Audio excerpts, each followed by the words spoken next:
If you ever find yourself south of downtown Philadelphia, in the parking lot of this strip mall, take a look past the buzzing traffic. America's bid for the supremacy of the seas. There, chained to an idle dock, floats a legend, forlorn and largely forgotten. Only her name still speaks to the pride she once inspired across the nation. The SS United States. A ship that would be so fast and so easily handled, she could outmaneuver anything afloat. This is the most famous ship that didn't sink. We all know the Titanic and this spectacular maiden voyage catastrophe. This ship is famous precisely because she did her job. Susan Gibbs, the executive director of the SS United States Conservancy, never sailed on this ship, but interest in the vessel's fate runs in her blood. Her grandfather, William Francis Gibbs, was the ship's designer. How important is this to you? This has become, well, certainly my grandfather was obsessed with the ship, and my children would say I am following in his footsteps. Gibbs was a self-taught naval architect, a Harvard dropout with a single-minded devotion to his work. As he was once asked, "Mr. Gibbs, do you love that ship more than your wife?" And Gibbs responded, "You're 1,000% correct." And his wife happened to be there and she didn't mind. She understood what the ship meant to him. Author Stephen Ujifusa has set out to restore the acclaim Gibbs once enjoyed. Consider this. 1 year after entering the war, United States gains in naval tonnage shatter all records. During World War II, 3/4 of U.S. naval vessels built were designed by Gibbs's firm, from destroyers to Liberty ships, Each hour, this is the supreme moment of invasion. to the landing craft used on D-Day. The prime requisites were speed, power, and passenger comfort. After the war, Gibbs poured everything he knew into one ultimate ship. I christen thee United States. Larger, faster, and far safer than the Titanic, the vessel could accommodate 2,000 passengers in high style, though if war broke out, she could be converted to carry 14,000 troops. The design was so revolutionary, it was classified. While censorship forbids revealing details of her lower hull construction, it is no secret that the new liner possesses structural strength and features for safety unknown in shipbuilding even a few short years ago.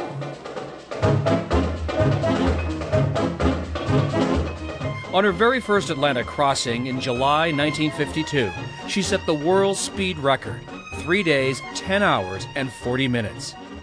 Her return time from England to New York remains unbeaten to this day.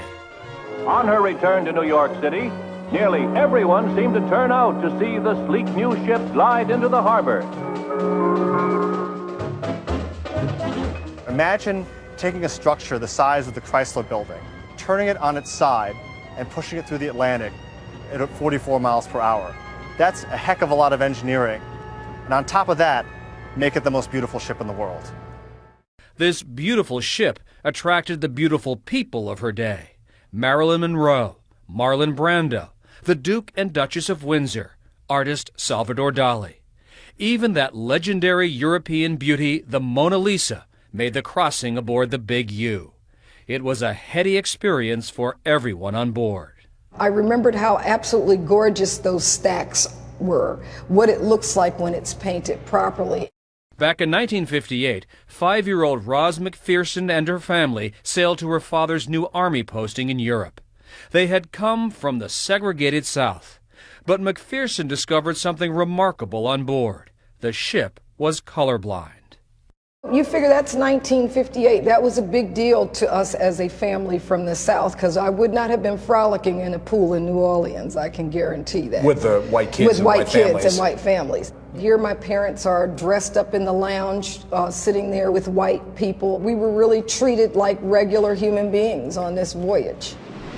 Everything about the experience made passengers feel special. And yet, no ship could compete with this. Ladies and gentlemen, Good morning. This is your captain. Welcome to the jet age. Jet travel cut the journey to just over 6 hours. And so in 1969, the SS United States was mothballed. That is the chafing dishes we should have in here. In 1984, her fittings were auctioned off. So it was a great opportunity. Was it a little bit sad at the same time? Very sad. But I thought to myself, if I and other collectors don't gather some of this material together and keep it, it'll just be scattered to the four winds. It'll be lost forever. This represents what a first-class dining table would have looked like on the SS United States. By coincidence, our colleague here at CBS, producer Charles Howland, happens to be a leading collector of SS United States memorabilia. This was a chest of drawers that would have been in a first-class stateroom. His Manhattan apartment is a living shrine to her furnishings. These tables all had a propeller design. From cocktail tables to stateroom linens. You eat, breathe, and sleep this ship. Yes. Howland's ship-shaped rooms are a sight to behold. But he and the SS United States Conservancy have grander designs in mind. They're searching for a final home port where she can be converted into a museum, hotel, and conference center. The estimated price tag, $150 to $300 million. But the clock is ticking. With future funding uncertain, the ship remains in constant danger of being sold for scrap. And if there's a ship that ought to be saved, it's probably one called the SS United States. Absolutely. But it's going to take people of imagination, it's going to take political will, and it's going to take money. We, as a nation, should be able to save our best ship. And she is our best ship.